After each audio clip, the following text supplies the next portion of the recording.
أعوذ بالله من الشيطان الرجيم بسم الله الرحمن الرحيم رب اشرح لي صدري ويسر لي أمري واحلل عقدة من لساني يفقه قولي ربنا زدنا علما اللهم فقهنا في الدين إلهي آمين. السلام علیکم ورحمۃ اللہ وبرکاتہ. کیسے ہیں آپ سب لوگ؟ الحمدللہ الحمدللہ. تو انشاءاللہ آج ہم نے جو سورہ اعراف ہے، سورہ الاعراف ہے، اس کی ہم نے آیت 1 سے 25 تک کی تفسیر سنی. انشاءاللہ تعالی جو ہے وہ ریویو اس کا کر لیتے ہیں. آپ یہ بتائیے کہ آپ نے جو تفسیر سنی اس میں کون سا ایک پہلو ایسا ہے جو آپ کو سننے کے بعد سمجھ میں آیا کہ یہ پورے کا پورے ایک لیکچر کا نچوڑ ہے یا خلاصہ ہے؟ آپ میں سے کوئی بتا سکتا ہے؟ جی، آپ نے کہا عاجزی، بالکل، شکر گزاری، بالکل صحیح کہا. آپ دیکھیں کہ ہر آیت کسی نہ کسی طریقے سے گزر کر یہاں پر پہنچتی ہے کہ جہاں ہمیں شکر گزاری کا درس ملتا ہے کہ انسان کو چاہیے کہ وہ شکر گزار ہو. آپ یہ بتائیے کہ شکر گزاری کا فائدہ کیا ہوتا ہے؟ بالکل، اور ملتا ہے. تو اللہ تعالیٰ نے انسان کے اندر زیادہ چاہنے کی خواہش رکھی ہوئی، مزید چاہنے کی خواہش رکھی ہوئی ہے. ہم مزید چاہنے کے لیے ناشکری کرنے لگ جاتے ہیں. اگر اپنے گھر والوں سے بھی کچھ چاہتے ہیں، اپنے والدین سے چاہتے ہیں، یا کسی سے بھی کچھ لینا چاہتے ہیں، تو ہمارا طریقہ کیا ہوتا ہے کہ ہم پہلے اس کو احساس دلاتے ہیں کہ آپ نے تو ہمیں کچھ دیا ہی نہیں ہے، تاکہ ہم ان سے 4 کام نکلوا لیں. جبکہ اللہ تعالیٰ ہمیں کیا بتاتے ہیں کہ تم جتنا شکر کرو گے اتنا تمہیں اور ملے گا. تو شکر گزاری کا یہ لیکچر ہمیں نظر آتا ہے. آپ بھی بتائیں کہ اس سے پہلے آپ نے کتنی صورتیں کر لی؟ جی ماشاءاللہ، جی 5 صورتیں. اگر سورہ فاتحہ کو بولیں تو 6 صورتیں ہم نے ماشاءاللہ 5 صورتیں کر لیں. اور اب سورہ الاعراف اسٹارٹ ہوئی ہیں. تو آپ نے دیکھا کہ آپ کو بھی ایسے محسوس ہوا کہ اس سے پہلے جو صورتیں تھیں اس میں بہت احکامات تھے، حلال و حرام کا ذکر بہت تھا، کرنے کے کام اور نہ کرنے کے کام بتائے گئے تھے. بالکل ایسا ہی لگا نا آپ کو بھی کہ ایک دم سے بہت سارے رولز آپ کو ملے. اب دیکھیں سورہ الاعراف میں ایک نیا مضمون، نئے طریقے سے ایک چیز کھل کر سامنے آ رہی ہے. اور اگر آپ اس کو غور کریں گے تو آپ دیکھیں گے کہ یہاں پر اب اللہ تعالیٰ علم کو دینے کے بعد علم پر جمانے کی بات کر رہے ہیں. یہاں پر جو باتیں ہو رہی ہیں اس مضمون میں کہ جو کچھ تم نے اب تک پڑھا ہے اس کو جو ہے اپنی عمل میں لے کر کے آ جاؤ. تو علم کا بھی شکر کیا ہوتا ہے کہ علم پر، بالکل صحیح آپ نے لکھا، علم پر عمل کیا جائے. اور علم کا صدقہ تو یہ ہوتا ہے کہ آگے دیا جائے، کیونکہ آگے دینے سے بھی چیزیں جو ہے نا، صدقے سے بھی مال بڑھتا ہے. لیکن شکر کیا ہوتا ہے کہ اس پر عمل کیا جائے.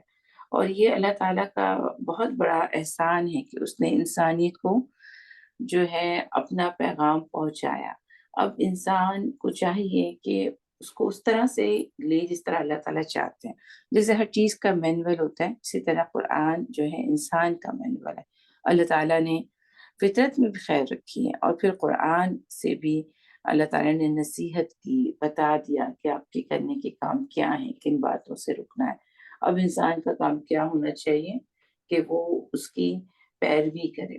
اسی صورت کے اندر یہ موضوع جو ہے کہ علم کے بعد اس کی پیروی کرو. اور اگر علم کے بعد پیروی نہیں کرو گے، علم آنے کے بعد بھی عمل نہیں کرو گے، تو پھر جیسے کہ آیتوں میں ہے کہ اللہ تعالیٰ اپنا عذاب بھیجتا ہے یا انسان مشکلات میں آ جاتا ہے.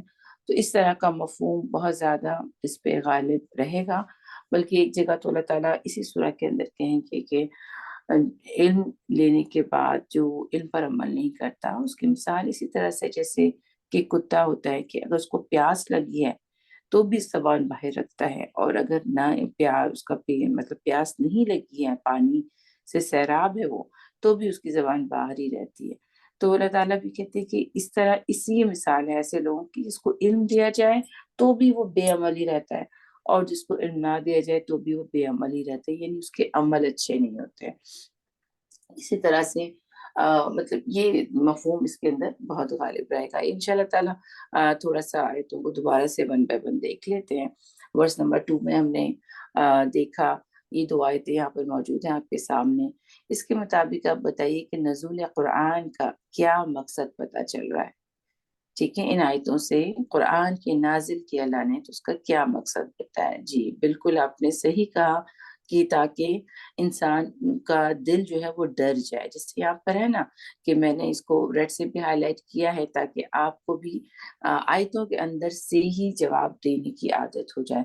لِتُنذِرَ بِهِ کی اتاری اس لیے گیا ہے کہ اس کو پڑھ کر سمجھ کر انسان کا دل ڈر جائے اور اس کو نصیحت ہو جائے، یعنی اس کے عمل درست ہو جائیں۔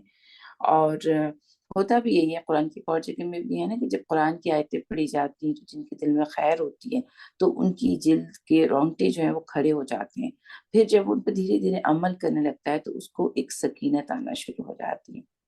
تو مقصد قرآن پھر کیا ہوا کہ انسان اس سے نصیحت حاصل کرے، اور دوسری آیت سے کیا پتہ چلتا ہے؟ اتبعوا ما انزل، اور پھر پیروی کریں جو کچھ قرآن میں لکھا ہوا ہے، دل کو ڈرائیں، نصیحت پکڑیں اور مان جو ہے اس پر عمل کریں۔ اب آپ بتائیے جو ما انزل ہے اس میں کیا صرف قرآن ہے؟ کیا بتایا تھا استاذہ نے آپ کو؟ جی بالکل، قرآن بھی ہے اور سنت بھی ہے، یعنی نبی صلی اللہ علیہ وسلم کی وہ سنتیں، وہ طریقے جو انہوں نے اپنی زندگی میں کیے، کیونکہ نبی صلی اللہ علیہ وسلم کی زندگی اصل میں قرآن کی تفسیر تھی۔ تو نبی صلی اللہ علیہ وسلم کی زندگی سے بھی ہمیں قرآن کو مزید سیکھنے کا موقع ملتا ہے۔ تو ہر وہ جو سنتیں جو صحیح احادیث سے ثابت ہے تو پھر اس پر بھی عمل کرنا ہمارے لیے بہت ضروری ہے۔ تو کیا ہے کہ قرآن کے نزول کا مقصد یہ ہوا کہ انسان کا دل ڈر جائے اور وہ نصیحت پکڑ لے اور اس کے قرآن کے احکامات کی پیروی کرے اور کسی دوسرے کی پیروی نہ کرے، نہ کسی لیڈر کی پیروی کرے، نہ ہی اپنی نفس کی پیروی کرے، نہ ہی شیطان کی پیروی کرے، نہ بہت بڑے بڑے مال و دولت رکھنے والے سرداروں کی پیروی کرے۔ اگر پیروی کرے کسی بھی چیز میں تو وہ قرآن کی کرے۔ لہٰذا ہمارے پاس معیار کیا ہوتا ہے کسی بھی بات کو سمجھنے کا، کسی بھی ڈائریکشن میں جانے کا، کسی بھی فیصلے کو کرنے کا، کیا ہے کہ اگر یہ قرآن کہتا ہے تو میں کر لوں، اور اگر قرآن سے ثابت نہیں ہے تو میں وہ نہ کروں۔ یا تو اور یہاں پر ایک اور بات بھی ہے، آپ لوگوں نے دیکھا تھا صدری کا حرج، حرج تنگی کو، تکلیف کو، ایک کتاب قرآن جو ہے اس لیے نازل نہیں ہوا ہے کہ تنگ مطلب اتنا قرآن کے احکامات ایسے نہیں ہیں کہ جس پر عمل نہیں کیا جا سکے، قرآن کے احکامات ایسے نہیں ہیں، قرآن کی باتیں ایسے نہیں ہیں کہ کوئی انسان اس کو سیکھے سمجھے تو اس کی زندگی میں تنگی آ جائے، بلکہ یہ تو اور پھر یہ قرآن کے احکامات بالکل اللہ کی طرف سے ہیں، کسی دوسرے کی طرف سے نہیں ہے۔ تو حرج کا اگر اپوزٹ دیکھیں تو کیا ہوتا ہے؟ شراح صدر، یعنی کہ تنگی نہیں ہونی چاہیے بلکہ کھلے دل کے ساتھ لینا چاہیے، پوری یقین اعتماد کے ساتھ جب ہم قرآن پڑھیں گے تو یقیناً ہمارے عمل میں بھی تبدیلی آئے گی۔ بالکل، انشاءاللہ آگے دیکھتے ہیں۔ یہاں ورس نمبر 4 کے اندر جس سے ہمیں پتہ چلتا ہے کہ اگر مقصد قرآن نزول قرآن پورا نہیں ہوتا ہے تو پھر اللہ کا قاعدہ کیا کرتے ہیں اللہ تعالیٰ نا، کیونکہ جب ایک چیز اللہ نے کیا، احسان کیا، انسانیت کو شرف بخشا اور اس کو اپنا کلام پیش کیا، اور بندہ کا کلام کے مطابق عمل نہیں کرتا ہے تو کیا ہے کہ مقصد نزول قرآن اگر نہ ہو تو یہاں دیکھیے وہ کم کیا، بالکل صحیح آپ نے لکھا اہلکنا، اگر آیت سے آپ جواب دیں تو دیکھیں اور کتنی بستی اہلکنا، جس کو ہلاک کر دیا ہم نے، ان کے پاس جو ہے پھر، اور وہ اس حال میں تھے کہ قیلولہ کر رہے تھے۔ یہ خاص طور پہ وہم قائلون کا بھی ذکر کیوں آیا اور زور دے کر کے آیا کہ اور وہ اس حال میں تھے کہ وہ قیلولہ کر رہے تھے۔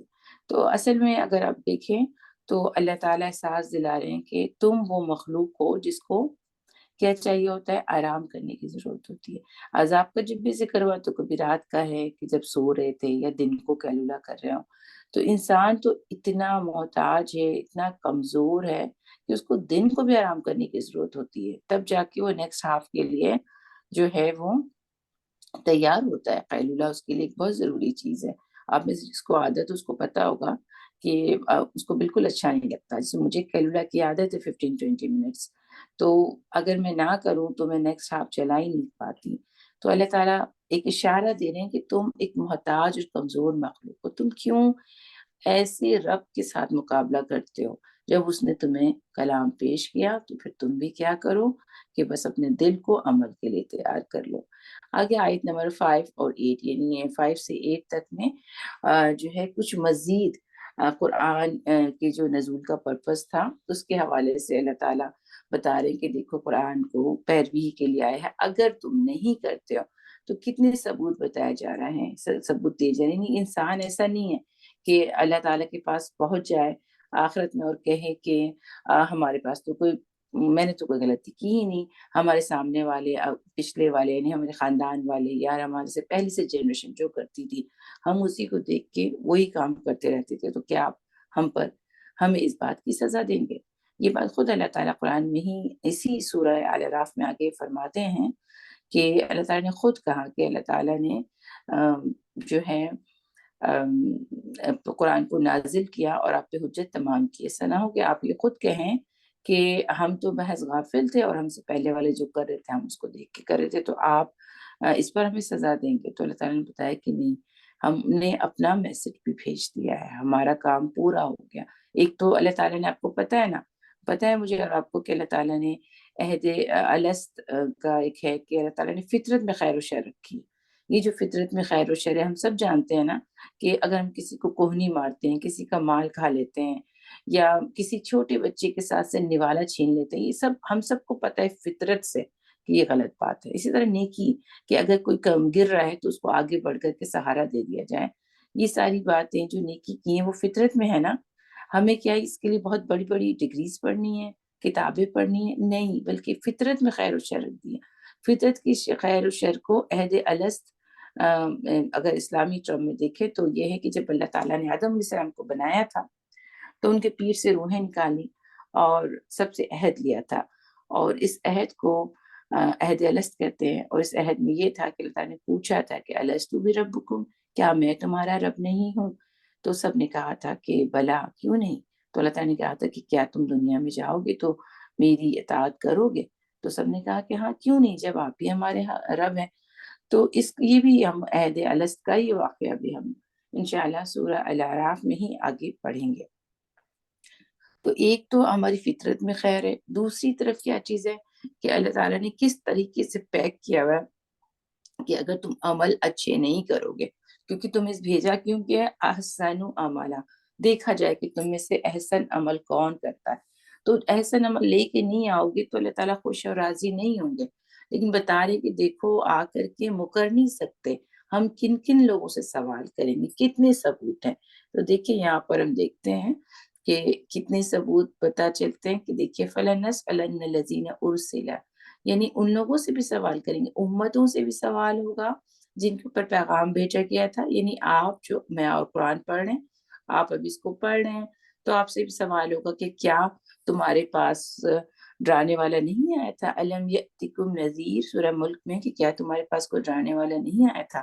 بلکہ وہ کہیں گے ہاں آیا تھا لیکن ہماری ہی جو ہے وہ ہم ہی سن نہیں سکے۔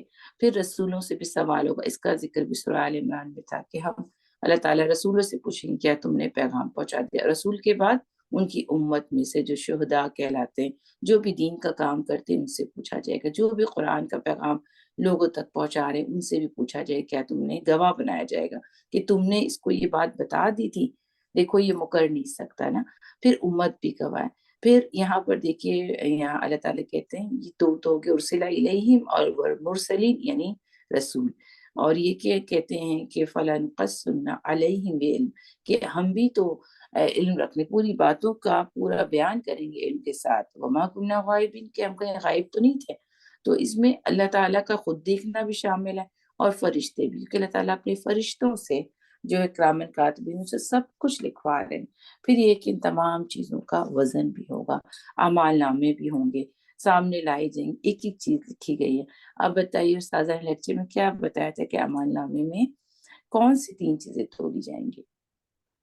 ٹھیک ہے، کون سی 3 چیزیں ہیں جو عمل نامے میں تلیں گی؟ جی بالکل، عمل تولا جائے گا، اور اس کی کیا ہمیں دلیل ملتی ہے کہ قبر میں اعمال ہی کو تو شکل دیے جائیں گے، یعنی اچھے انسان کی شکل میں آ جائے گا، اچھے اعمال والے۔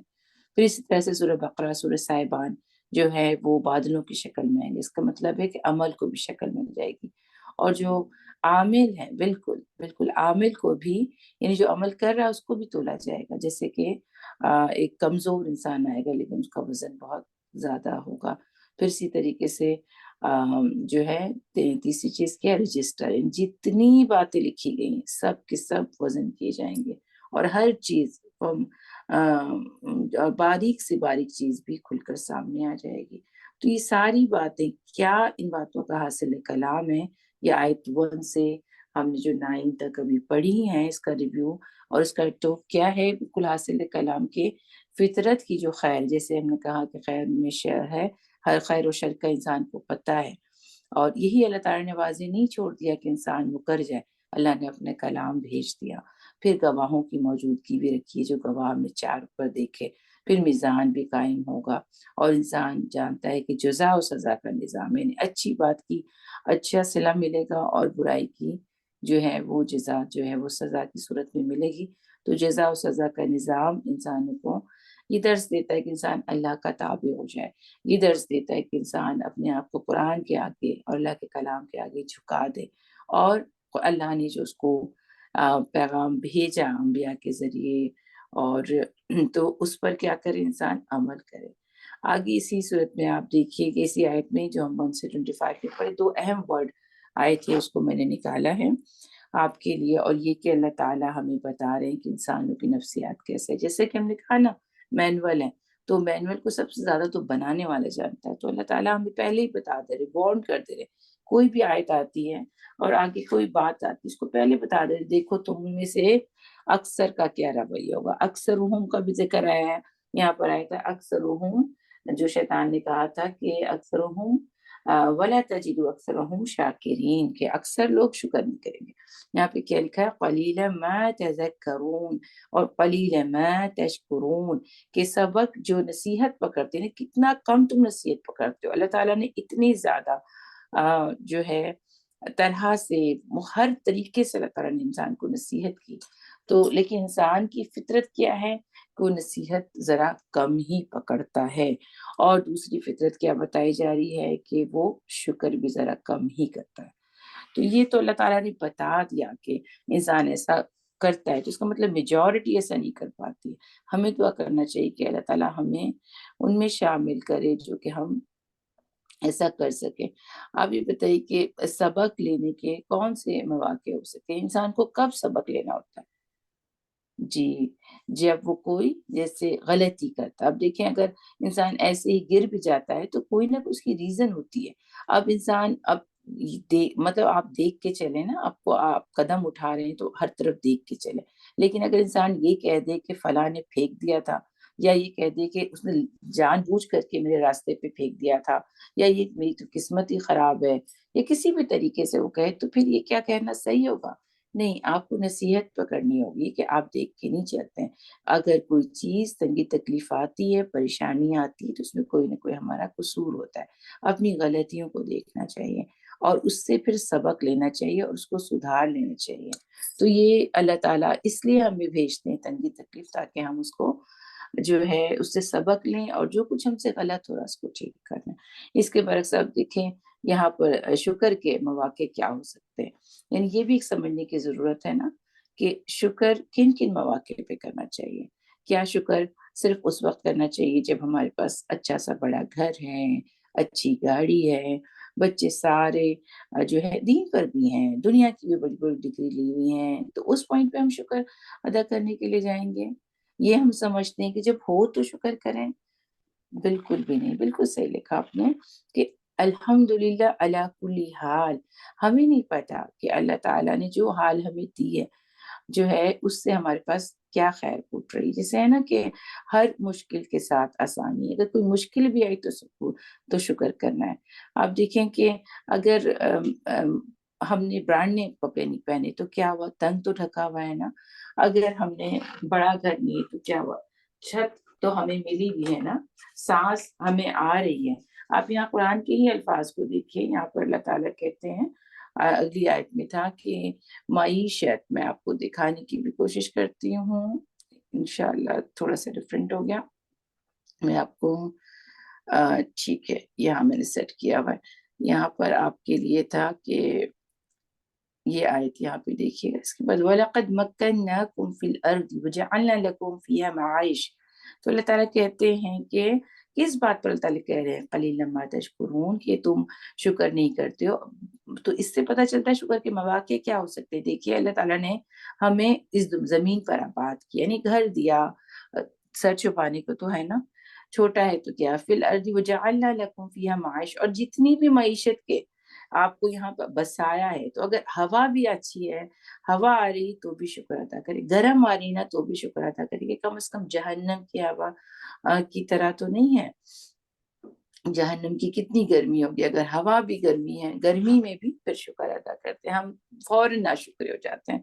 تو شکر کے لیے کیا ہے کہ اگر سانس بھی آ رہی ہے، کھانا ہضم ہو جا رہا ہے، یا اسی طرح کی چیزیں، بس آپ انسان ہے نا، سانس لے رہا ہے تو بھی شکر ادا کرے، اس لیے کہ کوئی ایک سجدہ اس کو آخرت کی نجات سے بچا لیتا ہے. تو یہ مزاج ہونا چاہیے. تو اگر ہم چاہتے ہیں، شارٹ یہ کہ اگر ہم چاہتے ہیں کہ ہمیں اور ملے، ہماری برے حالت سنور جائیں، اور ہمارے حالت میں جو کمی ہے اس سے ہمیں اس سے بہتر حالت میں آ جائیں، the only way we can get that is to gratitude. کہ اگر ہم شکر کریں گے تو ہمیں اور ملے گا. یہ تو اللہ تعالیٰ نے قرآن میں کہہ دیا کہ لَأَزِيدَنَّكُمْ، جہاں ہو جیسے ہو. اگر بچوں کی طرف سے تنگی تکلیف مل رہی ہے، بچے آپ کو دین پہ بھی نظر نہیں آ رہے ہیں، اسکاف نہیں لے رہے ہیں، نمازیں صحیح سے نہیں پڑھ رہے ہیں، تو آپ اس پر شکر کریں کہ فی الحال یہ اس حال میں ہے، یہ دین سے ہٹ تو نہیں کیا، اپنی زبان سے تو نہیں کہتا کہ میں اللہ کو نہیں مانتا. یہ اللہ کا شکر ہے اس بات پر بھی. تو شکر ادا کرنے کی نفسیات ورس سے ورس حالت میں لے کر آئیں گے ہم، تو انشاءاللہ وہ حالت ٹھیک ہو جائے گی. اللہ سے ہمیشہ اچھا گمان رکھنا، یہی اصل میں اللہ بندے کے لیے لازمی ہے کہ وہ اپنے رب سے اچھا گمان رکھے کہ اس حال میں میرے رب نے مجھے رکھا ہے تو اس میں کوئی اس کی مشیت ہے، اور یہ حال بھی ٹھیک ہو جائے گا، یہ وقت بھی گزر جائے گا. آگے ہم نے یہاں پر ابلیس اور آدم کا ایک پورا قصہ پڑھا تھا، ٹھیک ہے نا. تو یہ بہت امپورٹنٹ ہے، بلکہ اگر آپ دیکھیں تو اس 9 آیتوں کے بعد بالکل فوراً سے آدم کا یہ قصہ آتا ہے. تو بیسیکلی یہاں پر بھی یہی مثالیں ہیں، آدم کی زندگی سے کچھ مثال ہم سیکھ رہے ہیں، اور ابلیس سے. جیسے ابلیس کے بارے میں کیا آیا کہ وہ شکر گزار نہیں تھا. اور ابلیس کیسے شکر گزار نہیں تھا؟ ابلیس کو کیا ملا ہوا تھا بتائیے؟ ابلیس کون تھا؟ جن میں سے تھا، اور جنوں میں سے بھی کیا تھا؟ ان کا سردار تھا، اور بہت نیک اور عبادت گزار تھا. اتنی نیکیاں تھیں اس کی کہ اس کی وجہ سے اللہ تعالیٰ نے اس کو جو ہے فرشتوں کی معیت عطا کی تھی، فرشتوں کے ساتھ رہتا تھا، بڑا اس کی چلتی تھی، جنوں میں سب کا سردار تھا. تو بہت کچھ ملا ہوا تھا، لیکن اس نے جب دیکھا کہ اللہ تعالیٰ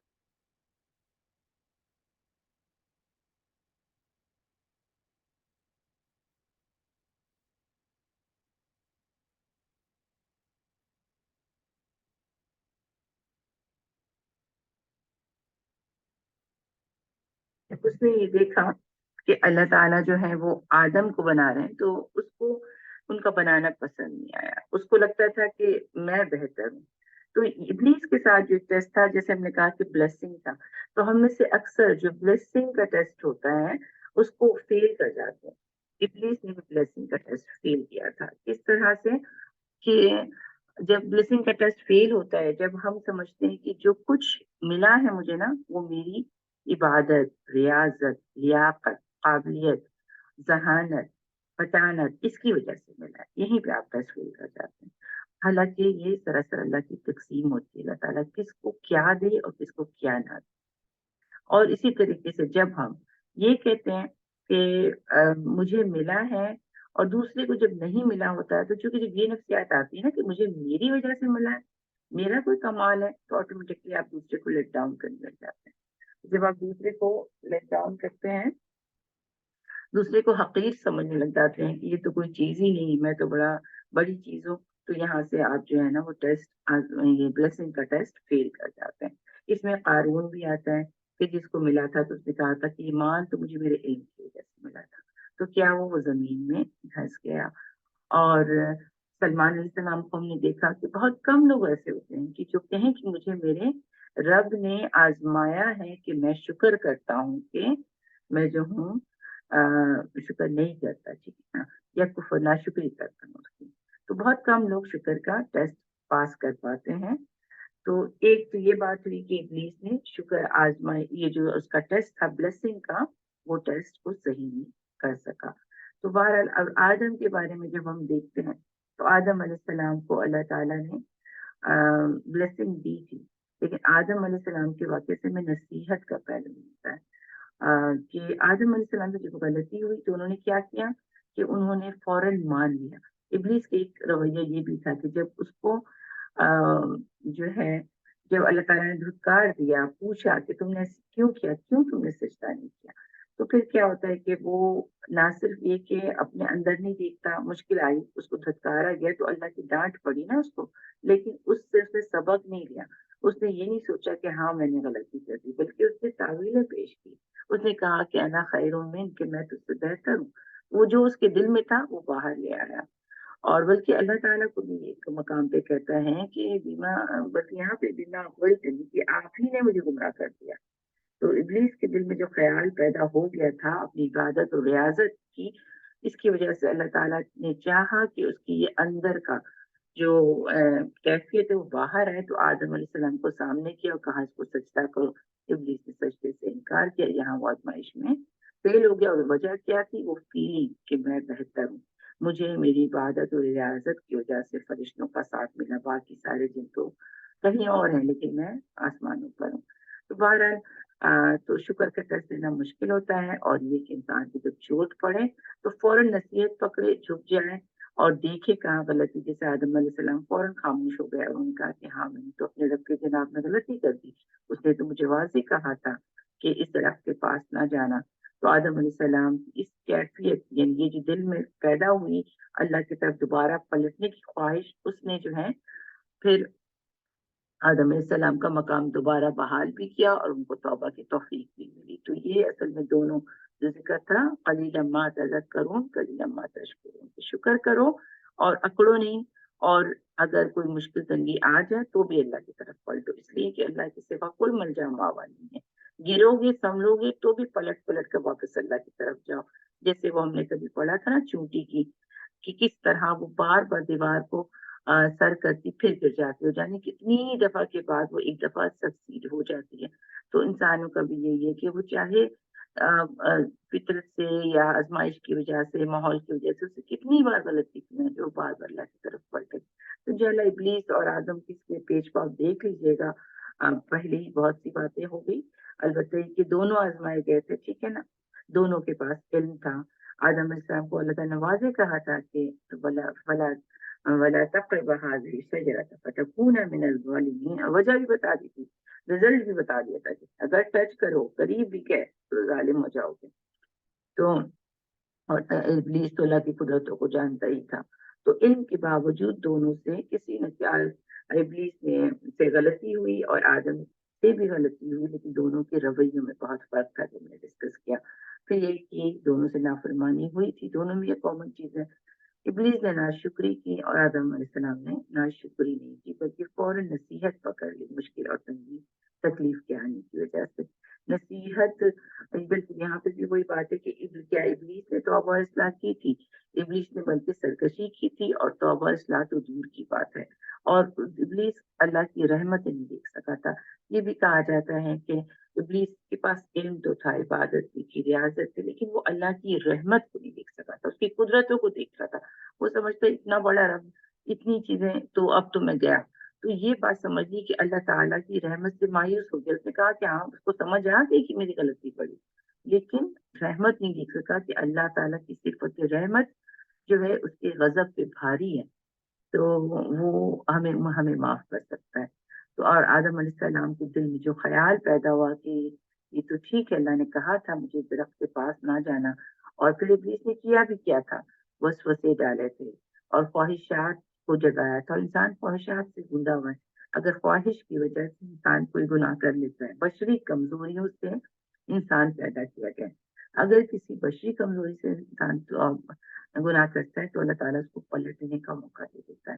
لیکن جب انسان جو اکڑتا ہے اور خود کو اس قابلیت کا اہل سمجھتا ہے اور اپنا حق سمجھتا ہے کہ مجھے ملنا چاہیے تھا، چونکہ اللہ نے مجھے نہیں دیا، میرے ساتھ ناانصافی ہو گئی، میں خود چھین کے لے لوں گا، ساری دنیا کے پاس پیسے ہیں، اگر مجھے نہیں ملا تو میں حرام سے کما لوں گا. جب اس طرح کی سوچیں ہوتی ہیں تو پھر توبہ کی بھی توفیق نہیں ہے. تو اب دیکھیں انجام کیا ہوا کہ ابلیس تو سرکشی ہی ہوئی، تو اس کو کوئی معافی نہیں ہوئی، بلکہ وہ دھتکار دیا گیا، اور وہ کتنے ہی لوگوں کو بہکانے کی بھی وجہ بن گیا. اور آدم علیہ السلام کی توبہ قبول ہو گئی. اور جب توبہ قبول ہوئی تو اللہ تعالیٰ ہی نے ان کو یہ الفاظ بھی سکھائے تھے: ربنا ظلمنا انفسنا وان لم تغفر لنا وترحمنا لنكونن من الخاسرین. تو یہ اللہ تعالیٰ نے ان کو اس الفاظ بھی اللہ نے سکھائے تھے. تو بات یہ ہے کہ انسان کے دل میں توبہ کی جو ہے وہ خیال دل میں آتا ہے، بس وہ خیال ہی آتا ہے، انسان کے پاس صرف خیال ہی ہے، یعنی ارادہ. توبہ کا جو دھیان آیا، خیال آیا، ارادہ ہوا، تو اللہ تعالیٰ نے توبہ کی توفیق بھی دی، ماحول بھی بنایا، دعا بھی سکھایا. اور انسان کے ساتھ ہوتا ہے اگر کوئی غلطی کرتا ہے، اس کے دل کے اندر ہوتا ہے کہ آئی شوڈ گو بیک، تو اللہ تعالیٰ پھر ایسے مطلب I should go back to قرآن پڑھنے کی خواہش پیدا ہوتی ہے. تو پھر اللہ تعالیٰ کہتے ہیں کہ انسان ایک قدم آتا ہے تو اللہ تعالیٰ 10 قدم آتا ہے نا. تو اللہ تعالیٰ آگے بڑھ کے فوراً ماحول بنا دیتے. کیسے آتا ہے اللہ تعالیٰ؟ ہم تو نہیں چلتے ہوئے دیکھتے. تو اللہ تعالیٰ ایسے لوگوں کو ارد گرد بھیج دیتا ہے جو آپ کو قرآن کلاس میں نہ ڈال دیتے ہیں. آپ کو نہیں پتا ہوتا کس راستے پہ چل کے آپ راستے پہ جائیں گے. آپ کا خیال اللہ تعالیٰ کے جو ہے وہ مختلف کن کو عمل میں لے آتا ہے. بہت سے لوگ ارد گرد آپ کے آ جاتے ہیں. انشاءاللہ آج کا جو ٹیک ہوم لیسن ہے یہ کہ اللہ کی دی ہر نعمت پر شکر ادا کرنا ہے، اور قرآن کے احکامات جو اب تک پڑھے ہیں ان پر عمل کرنے کی بھرپور کوشش کرنا ہے، اپنے اور دوسروں کے حالات کی نصیحت پکڑنا ہے، اور غلطی کی صورت میں فوراً توبہ اور اصلاح کی طرف توجہ کرنی ہے. ربنا ظلمنا انفسنا وان لم تغفر لنا وترحمنا لنكونن من الخاسرين. جزاكم الله خيرا كثيرا. سبحانك اللهم وبحمدك نشهد ان لا اله الا انت نستغفرك ونتوب اليك. السلام علیکم ورحمۃ اللہ وبرکاتہ. آپ لوگوں نے بہت اچھا پارٹیسپیٹ کیا. اللہ تعالیٰ آپ لوگ کے پڑھنے میں برکت دے. اللہ تعالیٰ ہم سب کو جو کچھ ہم نے سیکھا ہے اللہ تعالیٰ جو ہے ہمیں اس پر عمل کرنے کی توفیق دے.